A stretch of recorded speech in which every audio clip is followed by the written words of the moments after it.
Meus irmãos, recebam todos a paz do Senhor. Amém. Aproveitando que estão todos posicionados, não só no tema, no espírito, na alma, mas no corpo, abra sua Bíblia no segundo livro do profeta Samuel. Segundo livro do profeta Samuel, capítulo é o de número 4, o versículo também é o de número 4. Segundo livro do profeta, juiz, sacerdote Samuel, capítulo 4. O versículo também é o de número 4, que diz assim: Jonatas, filho de Saul, tinha um filho aleijado de ambos os pés, que tinha 5 anos de idade, quando as notícias de Saul e Jonatas chegaram de Jezreel, e sua babá o tomou e, fugindo, o deixou cair, e ele ficou coxo, e o seu nome era Mefibosete. Repita após mim comigo essa palavra, diga babá. Babá. Nós podemos fazer melhor, diga babá. Babá. Agora diga coxo. Quem tem assento, tome seu assento e vamos diligentemente ouvir a voz de Deus. Enquanto você vai se aconchegando, eu quero louvar a Deus por voltar a essa casa, onde em trabalho de missões eu tive a oportunidade de falar um pouco a palavra de Deus, e eu retorno a essa casa no Campo Brasil. E eu quero agradecer a Deus e honrar o líder maior desta casa, o sacerdote sênior desse lugar, doutor e pastor Elias Cardoso, também a missionária Lídia Cardoso, na pessoa do vice-presidente, pastor Joinville, e cumprimentando-os e os honrando, eu estou abraçando a todos os pastores, pois são muitos, e também a toda a igreja que está presente essa noite. Eu quero me reportar a cada adolescente, parabenizar vocês, porque o Campo Brasil é o maior congresso de adolescentes do Brasil. E eu, sentado aqui, eu me lembrei que o Congresso dos Gideões Missionários da Última Hora, por muitos anos, alimentou a igreja brasileira. Eu quero dizer ao sacerdote maior dessa casa que essa igreja, ela tem tomado esse espaço alimentando as casas. Ali está a minha esposa e os nossos muitos amigos que, através do Campo Brasil, através do Congresso de Jovens, que é gigantesco, como é o nome? O Mademp, tem alimentado muito as casas. Se você perguntar aí, tem gente que soleta todas as mensagens de Rafael Belo aqui nesse altar. Foi aqui que ele foi feito, e entre outros amigos meus, como o pastor Nerildo, pastor Genival Bento, entre outras autoridades que nesse altar têm a oportunidade de falar a palavra de Deus. Eu quero dizer que vocês estão sendo privilegiados pelo Senhor, como anfitriões deste, que é o maior congresso de adolescentes. E faço corroborar a palavra do doutor Elias, que vocês estão servindo de ânimo e exemplo para muitos nesse país poder se levantar e fazer com que isso aconteça de norte a sul da nossa nação. Eu acredito assim. Deus seja uma vez mais louvado, glorificado. E eu quero louvar a Deus pela vida da minha esposa, que me acompanha, que há 14 anos me aguenta. Deus te abençoe.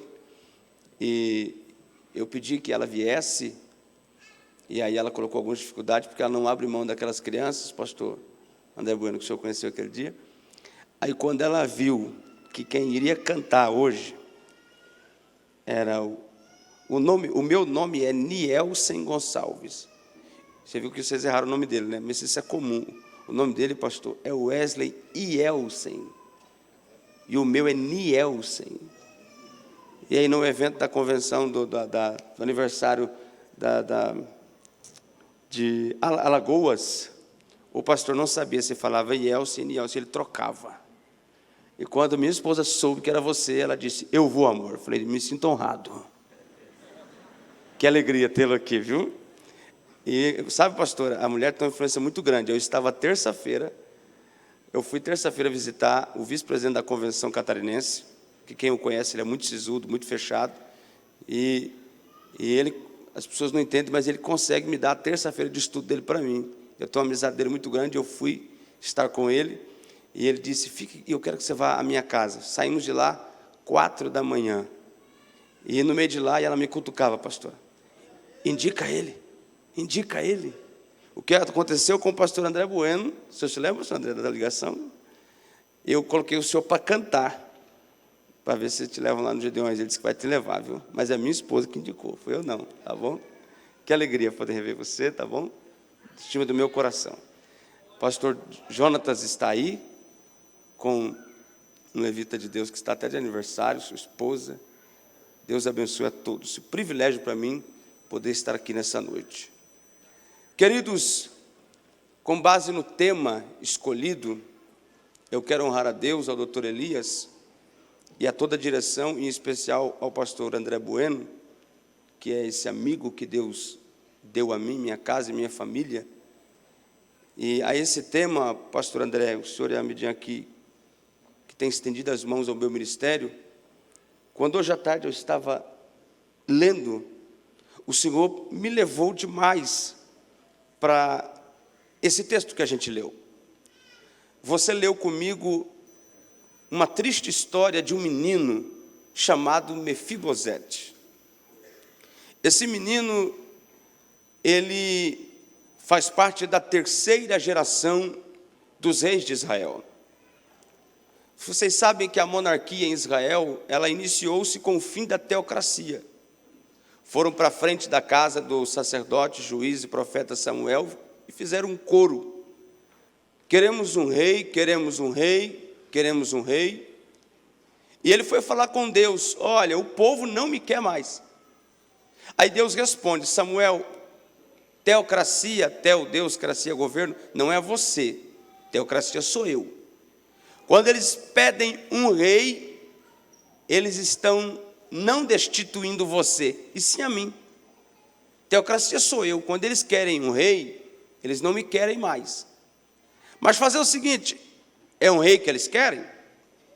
Eu vou dar um rei segundo o coração deles. E aí termina a teocracia e começa a monarquia. A primeira geração dos reis de Israel, todos vós sabeis, que é representada por Saul. Saul é a primeira geração dos reis de Israel. A segunda seria Jonatas, o filho de Saul. Jonatas tinha um filho, seu nome Mefibosete, que representava a terceira geração dos reis de Israel. Acontece que Saul morre na batalha. Quem iria assumir o trono? O seu filho Jonatas. Mas o texto que a gente leu diz que Jonatas também tombou, também morreu na batalha. Quem assume o trono? Mefibosete. Mefibosete tem 5 anos de idade. Ele está nos cuidados, e eu pedi que todos repetissem, de uma senhora do trabalho que é chamada de babá ou ama por alguns. E quando ela ouve a notícia de que o rei e o filho, o príncipe, morrem, ela corre para esconder o garoto. Na pressa de correr, ele cai e fica coxo de ambos os pés. Em Israel, na história da monarquia existencial e até a presente, é a única monarquia que trabalha com 2 mãos, com 2 viés, com 2 caminhos. Toda monarquia histórica e presente, já que estamos com a morte da Rainha Elizabeth, Toda monarquia histórica e presente, ela é de uma via só, de uma mão só. Hierarquia. Monarquia da hierarquia, que significa monarquia hierárquica. Morre pai, assume filho. Morre filho, assume neto e assim sucessivamente. A única monarquia na história que tem duas mãos, dois viés, é a monarquia de Israel. Na monarquia de Israel é a monarquia hierárquica, morre pai, assume filho, e a monarquia teocrática, que é quando Deus coloca o rei. Em nenhuma outra monarquia Deus coloca rei, pois quem coloca o rei na monarquia, tanto histórica quanto imperial, é a hierárquica, morre pai, assume filho. Na de Israel existe a monarquia teocrática, quando Deus coloca o rei. É o que ele vai fazer aqui. Davi não está na monarquia hierárquica, ele está na teocrática. Foi Deus que o colocou. Deus disse: na monarquia hierárquica eu coloco um homem segundo o coração de vocês. Na teocrática eu coloco segundo o meu coração. Só que eu gostaria que vocês me acompanhassem nessa linha de raciocínio, e eu pergunto, e vocês do Campo Brasil, por favor, respondem alto, pois o assembleano não fala, ele grita. Gostei disso aí. A primeira geração dos reis de Israel é representada por quem? A segunda por quem? Não. Jonatas. E a terceira, Mefibosete. Agora vamos fazer bonito. A primeira geração dos reis de Israel é representada por? A segunda? A terceira? Esquece a teocrática que é Davi, nós estamos caminhando na hierárquica. Saul morre, Jonatas morre, sobra um menino de 5 anos de idade. Só que Deus tinha um propósito teocrático de colocar Davi, já estava tudo preparado. Ele já estava ungido, já tinha sido experimentado, treinado à base de urso, leão e gigante, ele já estava pronto. E agora Deus vai colocar o homem segundo o seu coração, e voltemos para o menino. Esse menino vai para o noroeste de Israel, uma cidade chamada Lodebar, e vai aos cuidados de Maquir, ficar ali por um tempo.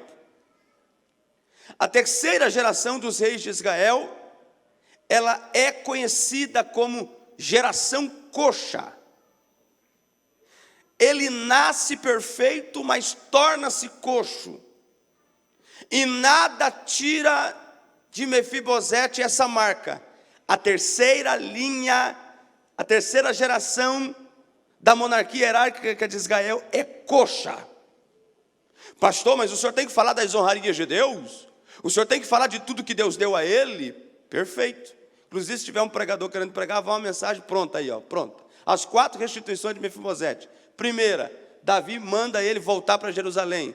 Deus honra trazendo para casa. Segundo, restituição, manda comer na mesa do rei. Honra. Terceiro, ele volta a ter família, mulher e filhos. Quarto, manda Ziba devolver toda a finança, volta a ser rico. Mas ele volta para Jerusalém. Ele volta a comer na mesa do rei. Ele volta a ter família. Ele volta a ser rico, mas ele continua coxo. Nada que nenhum pregador que assuma essa tribuna possa desenhar e fazer com que os teus olhos brilhem, vai mudar o estado. A terceira geração dos reis de Israel, na linha hierárquica, ela é coxa. E eu quero esta noite, com a ajuda do Espírito Santo, até porque eu creio nisso, você glorificando ou não, eu creio, que eu não estou pregando para uma geração coxa, eu estou pregando para uma geração viva, muito viva. E eu quero essa noite, com a ajuda do Espírito Santo, ministrar sobre como não deixar uma geração ficar coxa. Como esse texto e essa história nos ensina a fazer com que uma geração seja perfeita, sadia. O primeiro erro de uma geração coxa está em sua paternidade. Eu pergunto, e o Campo Brasil responde: desde os primórdios, o pai saía caçar e trabalhar. quem tinha que ficar cuidando do filho? Você pode ter força para gritar? Quem é mesmo? Mas o texto diz que o pai vai trabalhar com o pai, que era o rei, e ele morre na batalha. E o menino está sob os cuidados de quem? De quem? De uma babá. Não tem mãe no texto. Ela não existe, não procure, porque eu fui atrás. O pai está fora, quem cuida é a mãe, só que a mãe não está, então entra a serviçal, a babá. Então nós temos aqui um erro claríssimo no texto, erro de paternidade. Existem 3 paternidades que fazem do Campo Brasil, da Umademp, qualquer estrutura, uma geração coxa. Qual é a primeira paternidade? A primeira é a genética. Cadê a mãe? A mãe não está no texto. A mãe não está na história. E eu garanto aos senhores, se quando Jezreel entrou e gritou, o rei e o príncipe morreram, se tivesse sob os cuidados da mãe, esse menino não teria sido coxo. A história teria sido outra.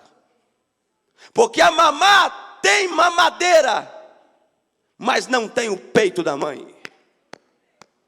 A babá faz um nananeném como ninguém, mas não tem o colo da mãe. Estou falando de erro de paternidade genética, de pai e mãe. A psicologia diz que 73% de filhos que não têm a presença do pai ou da mãe é fadado a não se formar. Se você for estudar, você vai ver que 85%, ontem eu vi 82, estou na dúvida se é 85 ou 82, mas é a Mariluz, a grande psicóloga que falou, que disse que uma menina que não é acompanhada pela mãe, nos reflexos de defesa, que é de 5 a 13 anos, ela não tem reflexo do que é certo ou errado, do que pode ou que não pode. Quando alguém está sendo gerido, porque quando os pais falham, o serviço é terceirizado. A professora tem que educar. Pasme, senhores, 62% dos presidiários são filhos de crentes e desviados da igreja. Por quê, pastor? Porque há erro na paternidade. Eu tive a graça de liderar o maior grupo de jovens do meu estado. E eu gostaria de perguntar, não precisa responder aos líderes, no culto de jovens, no culto de adolescentes da tua igreja, está lotada, né, de ciclo de oração? Lotada de obreiros, ninguém entra. Não. Os pais entregam o filho na porta da igreja e diz: cuide deles. Façam culto para eles. Aí quando o filho dá errado, o problema é o doutor, porque o nosso doutor não inovou a igreja. O problema é o líder geral de jovens, porque ele não inovou. É porque o Campo Brasil continua na mesma. Aí terceiriza para o professor, terceiriza para o líder da escola dominical, terceiriza para o presidente, terceiriza para a igreja, terceiriza para todo mundo, mas ele se omite. Eu fui orar por uma mulher muito rica num condomínio de luxo. Quando eu entrei lá, doutor Elias, eu nunca vi um quarto como aquele. Tinha uma tela de 60 polegadas. Eu não sei qual iPhone, mas como eu vi a maçãzinha, eu sei que o menininho já tinha iPhone esperando ele. Tinha a senha do Wi-Fi na parede. Tinha tudo, irmão. Wi-Fi, iFood, tudo que é iFood tinha lá. Tá tudo. Estava completo. E quando eu fui orar, eu falei: Jesus. O berço era aquele automático que fazia assim. Não precisava andar na neném. O berço já fazia dormir. Eu falei: Jesus.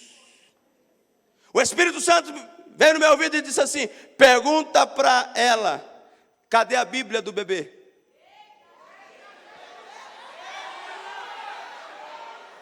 Eu disse: irmã, a Bíblia do bebê. Aí ela começou. Eu falei: não, mas a Bíblia do bebê deve... Mas nem nasceu ainda, pastor. Eu falei: para ter Bíblia não nasceu, mas para ter iPhone já tem. Para ter televisão já tem. São pais que patrocinam shopping, o cinema. São pais que patrocinam tudo. E no sábado pega um moço, joga dentro da igreja, cultua que daqui a pouco eu te busco. Só que quando o menino está na peneirinha do São Paulo, do Flamengo, o pai e a mãe estão lá em cima. É meu, é meu, é meu. Quando a moça vai ensaiar para vir na Sapucaí, no carnaval, o pai e a mãe ficam gritando, é meu. É meu. Quando um filho é entregue aos 7 anos para macumbaria, a mãe rapa a cabeça, uns que tomam um suco, tomam um vinho, tomam sangue, porque é o filho. Aí aqui não, o doutor Elias cuida, a Camp cuida, a mocidade cuida. Quem cuida de filho é pai e mãe. E se tiver algum adolescente aqui que não teve pai e mãe, está sendo ajudado, eu vou liberar uma palavra. Se teu pai e tua mãe falhou, Isaías 49:15 diz, pode uma mãe esquecer do filho, mas eu não me esquecerei. Oh, meu Deus. Erro na paternidade genética. A segunda paternidade, a segunda, é a paternidade espiritual.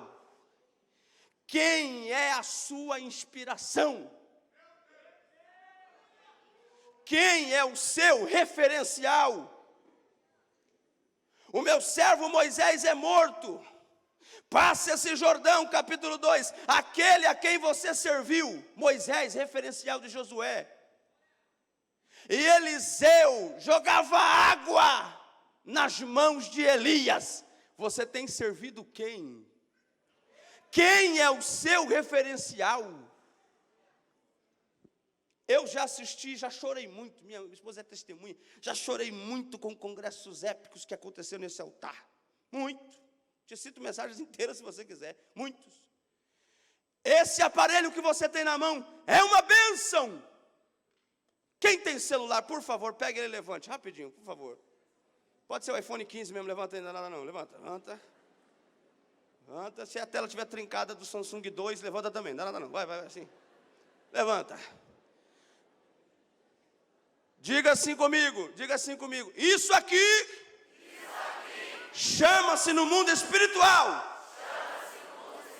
Grita, babá. Isso aqui é babá, doutor Elias. Aqui tem hino bom. Eita, tem jovem que vai pular, que vai correr aqui para cima agora. Aqui tem hino bom, aqui tem congresso bom, aqui tem mensagem boa. Mas o melhor culto não é o da babá.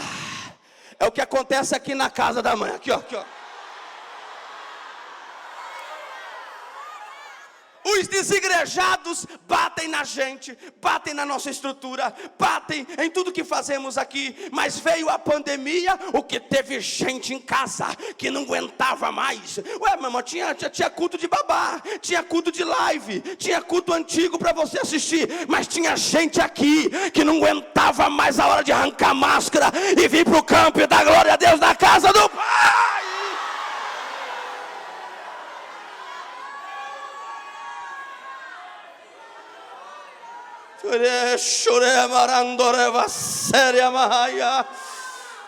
Qual é a sua referência espiritual? Qual é a sua referência? Eu vi esse dia um obreiro, o fulano está imitando um certo pregador. Deixa imitar. Pode cantar igual a Cassiane, pode imitar a Sara Farias. É melhor imitar Cassiane e Sara Farias do que imitar a Anitta. Pode imitar. Na época do Marco Feliciano, que usava o suspensório, os pastores batiam porque usava suspensório. Muita gente já imitou. Eu lembro que a gente de criança, de adolescente, chegava na igreja, a gente já sabia se estava imitando o Gilmar Santos, a gente já sabia se estava imitando o Marco Feliciano, se era o Elson de Assis. Deixa imitar. É melhor você ser alimentado pela mãe do que maquiado pela babá. Oh, glória a Jesus.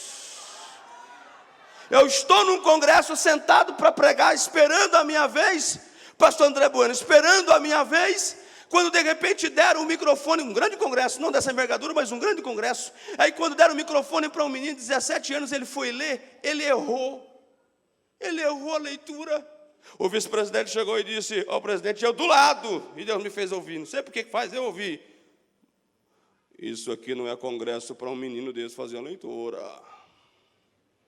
Aqui não pode errar.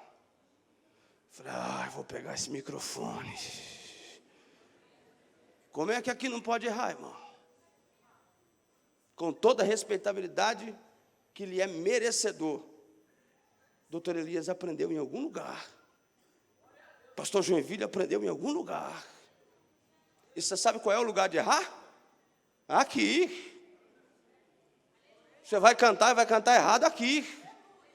A primeira vez você não vai nunca mais querer cantar, na segunda você vai desanimar, na terceira você vai querer embalar, na quarta você já está cantando, na quinta você já está louvando, na sexta já está regendo, na sétima Deus já está te usando. Pode pegar o microfone, vai gaguejar, e daqui a pouco você não sabe que talvez do seu lado tem um grande pregador do Brasil sentado e ele vai aprender aonde? Aqui, irmão. Aprender aqui.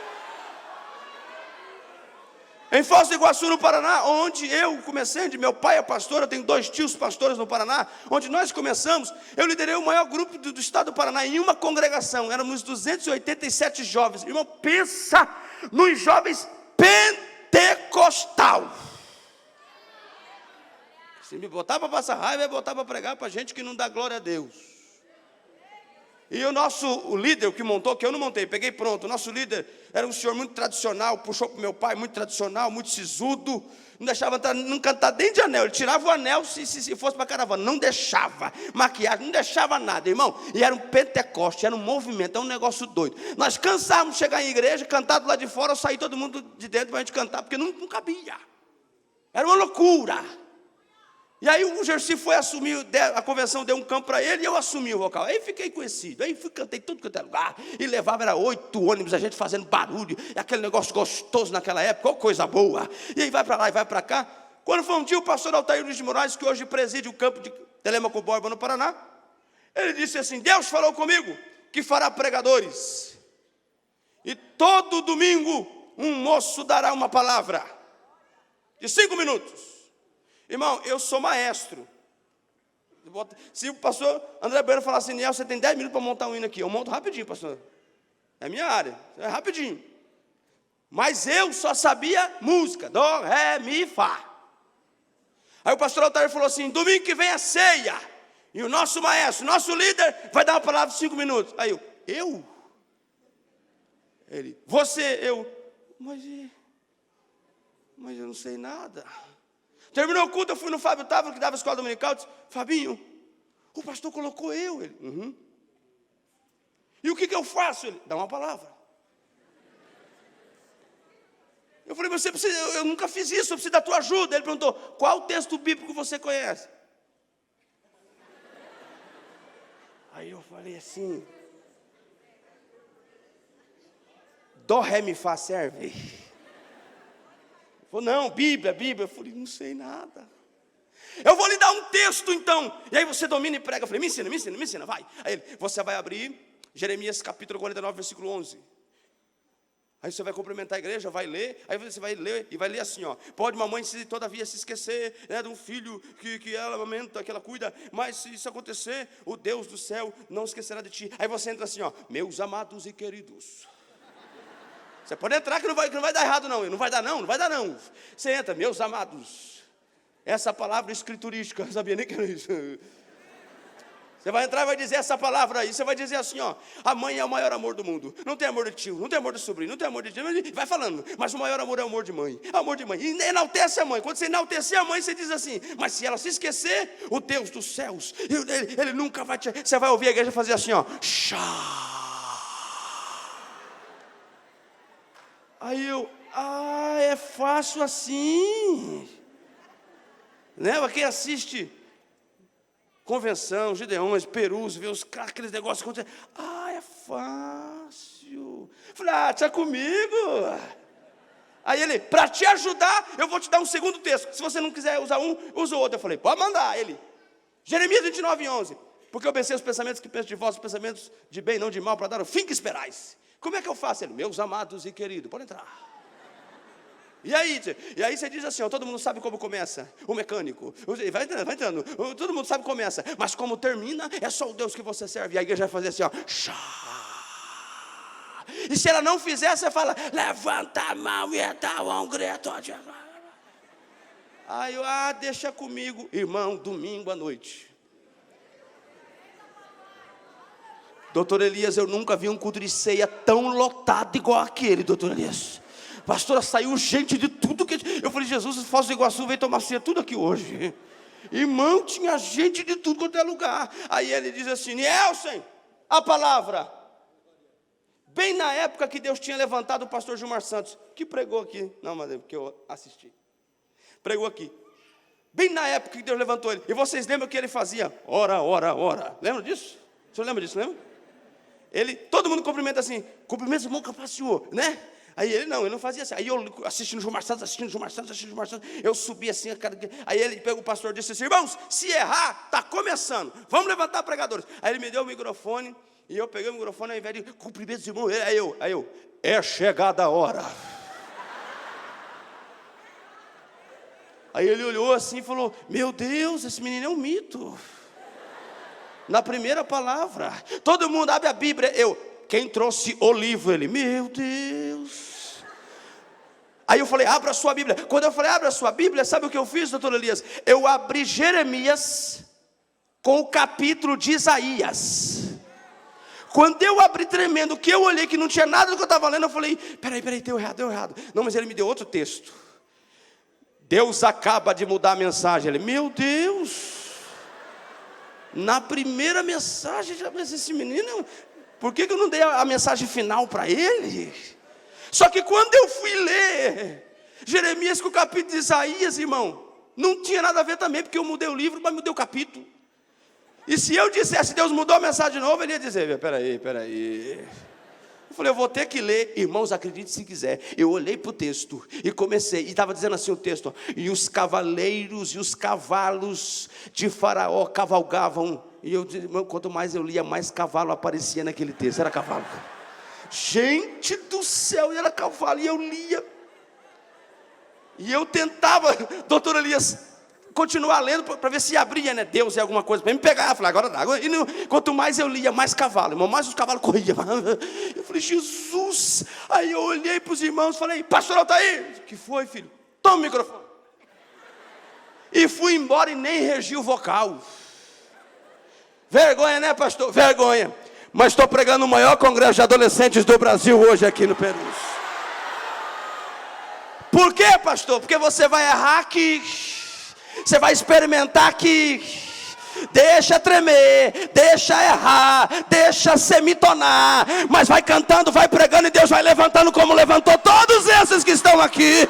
E se é para fazer bonito, Campo Brasil, levante a mão direita, balance e manda um grito de glória para acordar a saudade.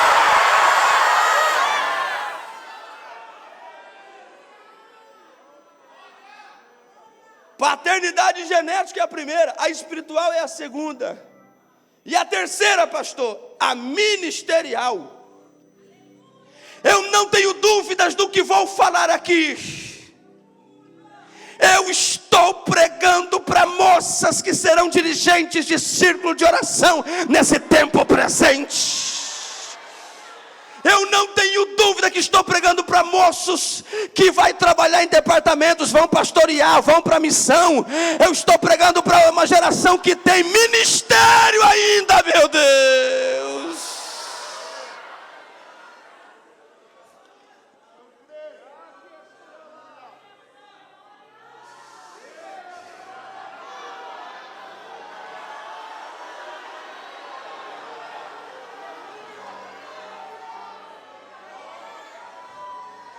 Nós vivenciamos um tempo rico no Paraná anos atrás.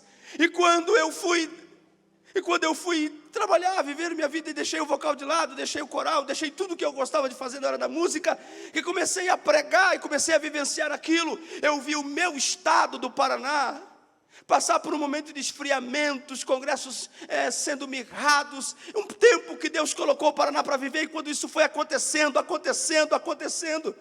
eu disse ao meu pai, pai, Não tem mais o mover, Pai, não tem. E eu estava em Curitiba, na Escola Bíblica Geral da CJDB, quando uma esposa de um pastor aqui de São José dos Campos estava lecionando sobre a evasão da Escola Bíblica Dominical, e ela disse que havia um estudo que em 2029, as Assembleias de Deus do Brasil não teriam mais grupo de jovens e nem adolescentes, eram só grupo de louvores e a igreja. E começou a se cumprir, porque começou a diminuir. O vocal que eu cuidei com 280, hoje não tem 70. O Malmatif que eu regi 200 jovens, hoje não consegue fazer com 600. E eu vi isso acontecer. Eu falei, Pai, acabou. Mas eu recebi um convite uma vez, eu nunca me lembro. Eu fui ao estado do Maranhão. Quando eu cheguei, era no vice-presidente da convenção. Quando eu preguei, eu me lembro perfeitamente. Pastor Eliseu, que vai pregar domingo, eu preguei na quinta e na segunda, ele sábado e domingo. E nós fechamos aquele congresso com 360 jovens batizados com o Espírito Santo. Aí eu cheguei e vim para São Paulo e conheci o pastor Isaac. Eu falei, você não tem ideia de como está o Nordeste. O Nordeste ainda tem fogo, o Nordeste ainda tem glória. Ele falou, agora nós que estamos aqui no centro-oeste, sudeste, sul do país, não temos nada. Ele me colocou um vídeo para ouvir, e a mensagem era Rafael Belo pregando aqui à tarde. Deus levantou Júlio Lima, um cantor naquele dia. Rafael Belo ministrou aqui à tarde, na Umademp, e eu ouvi aquilo, eu disse, aonde é isso? Ele disse, aqui tem uma igreja chamada Assembleia de Deus de Perus. E a partir daquele dia eu comecei a acompanhar. Quando eu sentei aqui com um espírito de gratidão a esse homem, quando eu vi vocês se levantando, eu disse a minha esposa, faz logo para mostrar para minha filha, mostra para minha filha que tem 12 anos em São José dos Pinhais, que aqui em Perus ainda tem avivamento, ainda tem fogo, e eu profetizo só para quem recebe, Deus levantará ministérios aqui.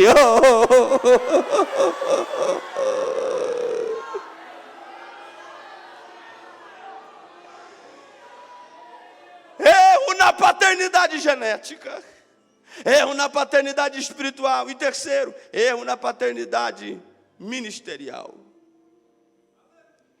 Mas existe o segundo ponto que deixa uma geração coxa. Eu, na dúvida se ia para o tema do texto, quando o doutor Elias pegou o microfone, faz um pede para mim, segurando assim, isso. Quando eu estava aqui, que o pastor e o doutor Elias falou, eu disse, essa mensagem. Porque o segundo fator que faz de uma geração coxa, eu pergunto a vocês, por favor, respondam. Saul era o rei, Jonatas era príncipe, e Mefibosete também era príncipe. Mefibosete era o que, Campo Brasil? Queria ouvir tua voz. Ele era o que mesmo? Só as meninas era o quê? Só os rapazes? Eita! Aí, doutor Elias, isso aí é homem mesmo. Hã? Então unam as vozes, porque eu quero te perguntar isso. Mefibosete nasceu,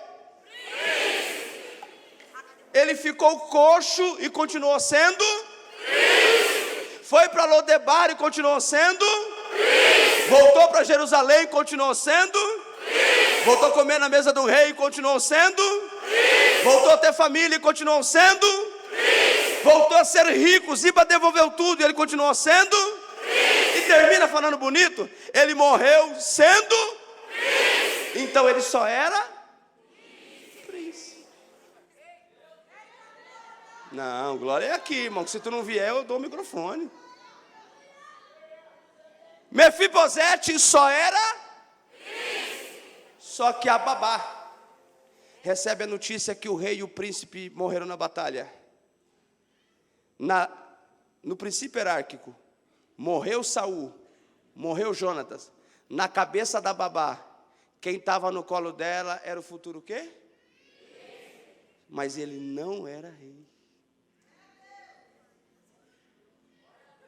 Você sabe por que ela correu com o menino? Porque havia uma mitologia, quando matava o rei do exército inimigo, entrava no reinado e matava toda a família para tirar a linha sucessória. Quando ela ouviu Saul e Jonatas morreu, ela olhou para o garoto e disse: aqui está o rei, mas eu vou protegê-lo. E catou o menino e correu. Quando correu, o menino caiu e ficou coxo. Sabe quando uma geração fica coxa? É quando você quer fazer dela o que ela não é. Se ela olhasse e dissesse: esse menino é príncipe, ela não ia correr com ele. Ele ia continuar sendo normal. Mas ele ficou coxo porque a babá quis fazer dele o que ele não era. Para Deus ele só era príncipe. E eu tenho temor no que vou dizer esta noite. A luta dessa geração e desse século é porque o diabo está firmado, decidido em querer fazer dessa geração o que ela não é.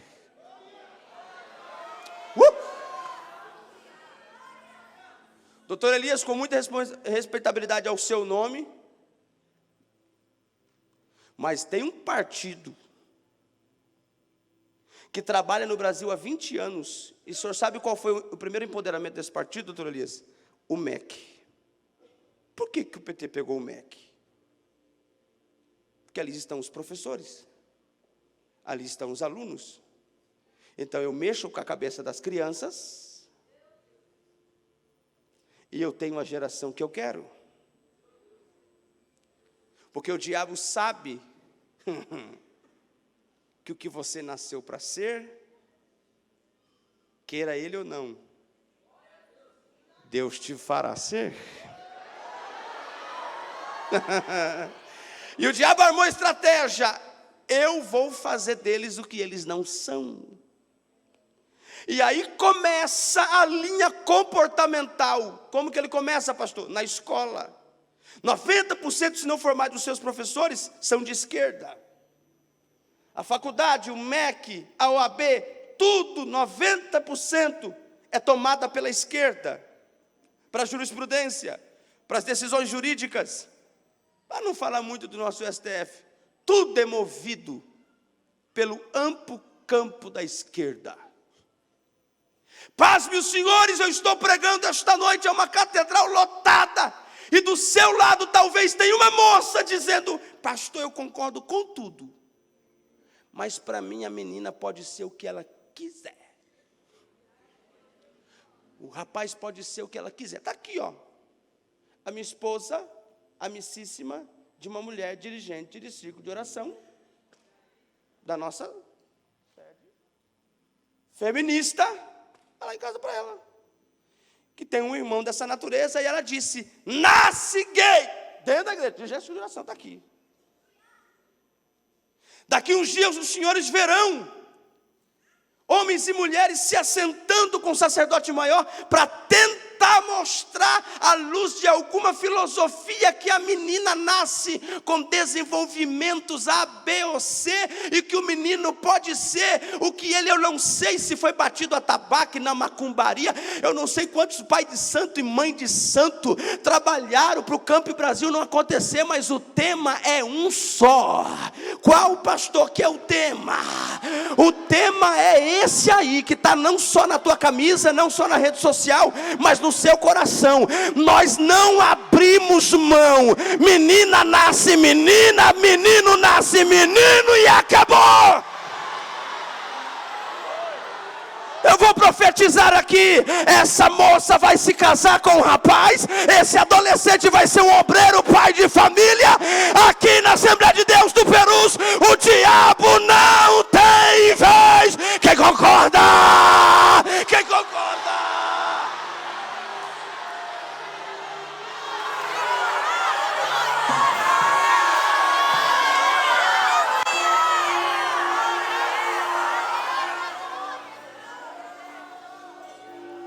Pais e mães sofrendo, levando para pastores, irmãs, passando a madrugada, porque o colégio, a filosofia, a faculdade, o MEC, o diabo, tudo se volta contra a igreja.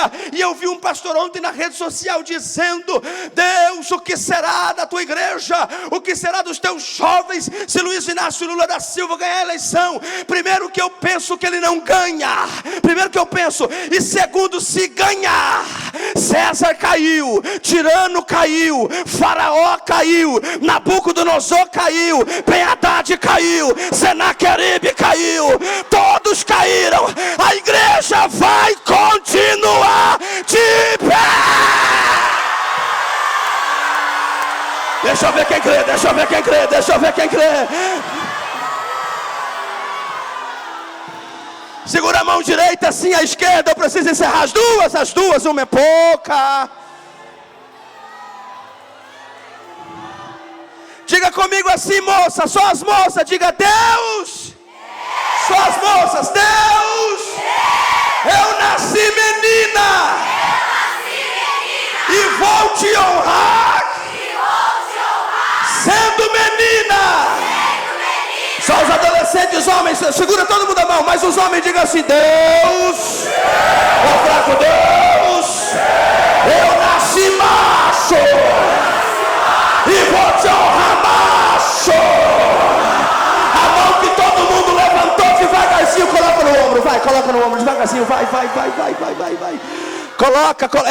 Enche, galeria, enche tudo, põe no ombro, chacoalha devagarzinho, isso. Eu vou esperar você chacoalhar de verdade, eu vou esperar. Já se posicionou, rapaz? Já se posicionou, moça? Anjos de Deus estão cercando a Assembleia de Deus de Perus agora. Os posicionados reajam.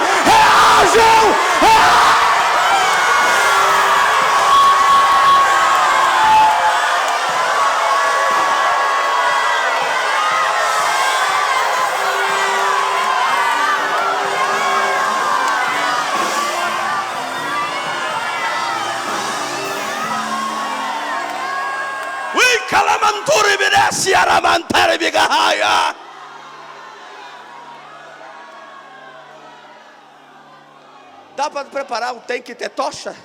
Tem que ter. Tem?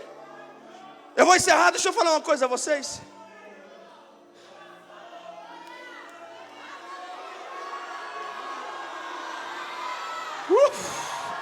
Meu Deus.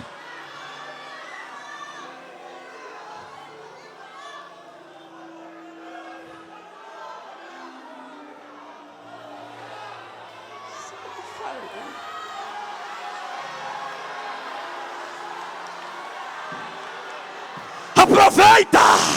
Tem um vento do Espírito Santo entrando na Perus agora. Onde houver uma mão levantada, recebe agora, recebe. Meu Deus! Eu quero falar aos jovens assembleianos. Só os assembleianos, levante a mão assim, dê um grito de glória. Só os assembleianos, só os assembleianos.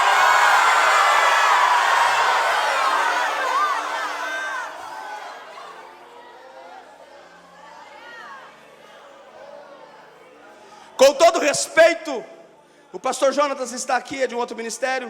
O pastor Carlos também veio me ouvir. Tem muita gente que veio aqui. O tempo não dá para mencionar vocês. E eu amo todos vocês. Mas eu vou falar aos jovens a qual meus filhos pertencem, a qual eu nasci, sou pastor. Meu pai é pastor, meus tios. Eu vou falar aos assembleianos com muita respeitabilidade. Mais uma vez eu repito. Com muita respeitabilidade aos jovens batistas, adolescentes batistas, as moças batistas. Com muita respeitabilidade. Eu vou falar aos assembleianos. Assembleiano tem cara de assembleiano, gente. Oh, meu Deus. Oh, meu Deus. Vou repetir com muito respeito. Eu estou falando em casa agora. Adolescente assembleiano tem cara de... Não é uma crítica não, porque eu gosto de tudo, eu canto tudo. Mas começou a entrar uns hinozinhos, uns 10 anos atrás aí, uns hinozinhos. Acho que aqui não entrou não, né?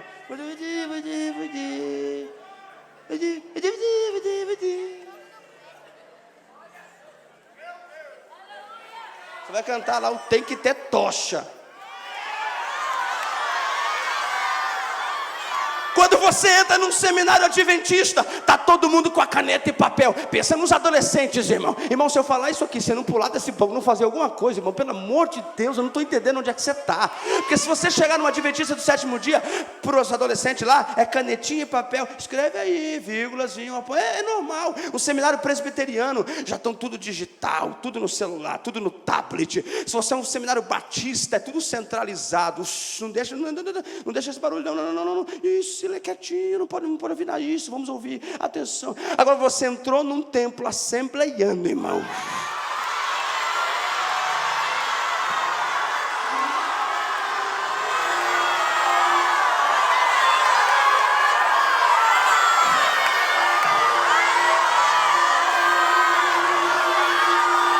As costas têm que arrepiar, a maquiagem vai embora, a chapinha bagunça, não tem selfie, é glória!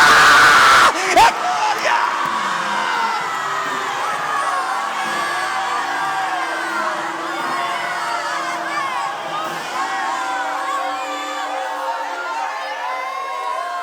Cada um tem um jeito de adorar. Assembleiano adora desse jeito, assim, ó, assim, ó, mais ou menos assim, mas isso. É assim que a gente aprendeu.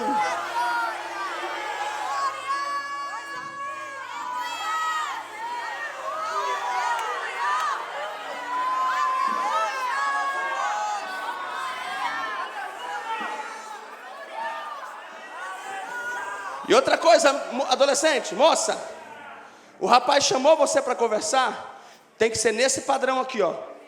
Você é o quê? É príncipe? Príncipe. Então não aceita com outro comportamento. Chegou perto de você, pai.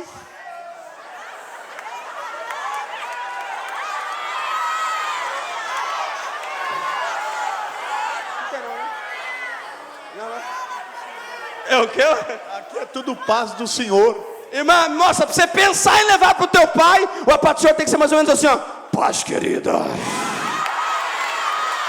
Se você gostar dele, diga, engrossa essa voz, porque eu nasci para ser o que Deus me fez nascer, e eu vou honrar a minha casa, a minha igreja, e o Deus que eu sirvo, quem tem glória.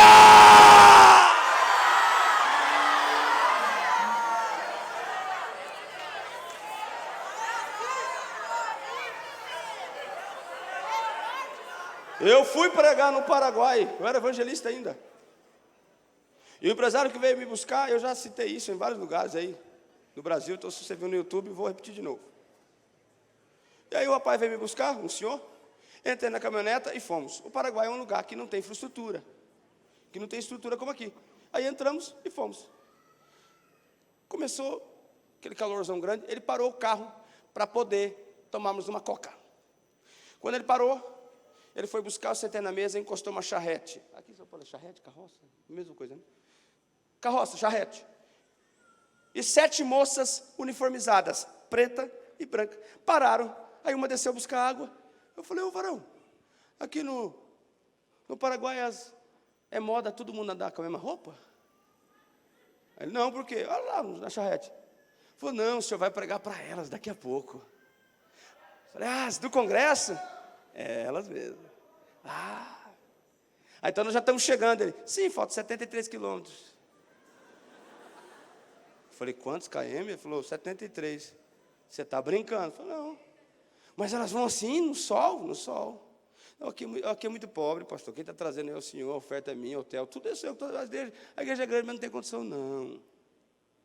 Você está brincando. E elas saíram e foram, e eu continuei conversando com ele, passou um tempo, nós retomamos a viagem. No meio do caminho, pega Mi maior para mim, filho. Mi maior. No meio do caminho, aparelhou. Quando aparelhou, eu olhei, elas estavam cantando. 3:30 da tarde, num sol castigante. E aquelas moças cantavam. Deus não rejeita oração.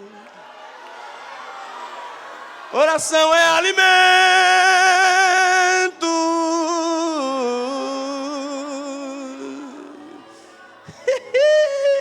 Eu nunca vi um justo sem resposta ou ficar no sofrimento.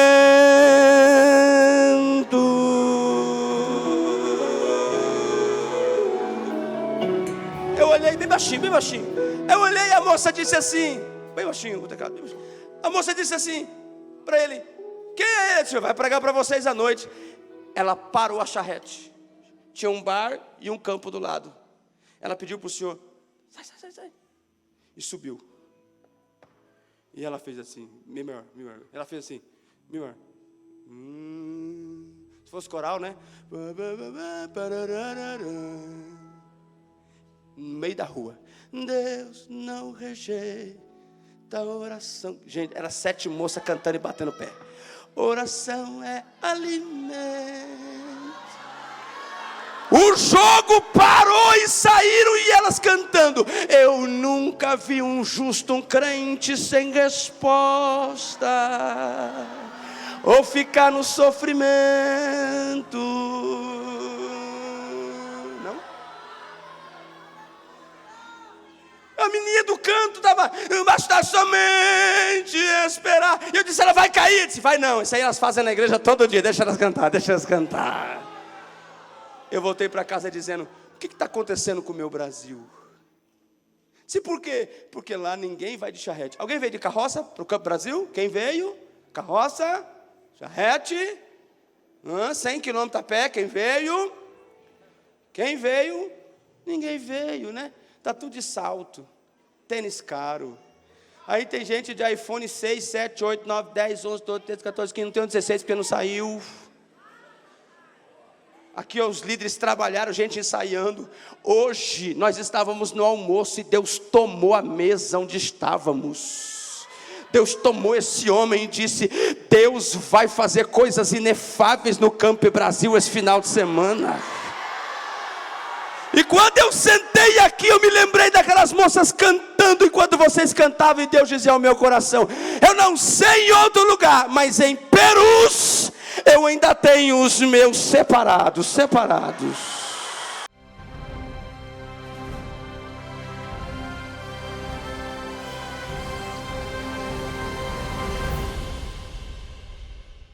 AD Perus, desde 1947, abençoando o Brasil.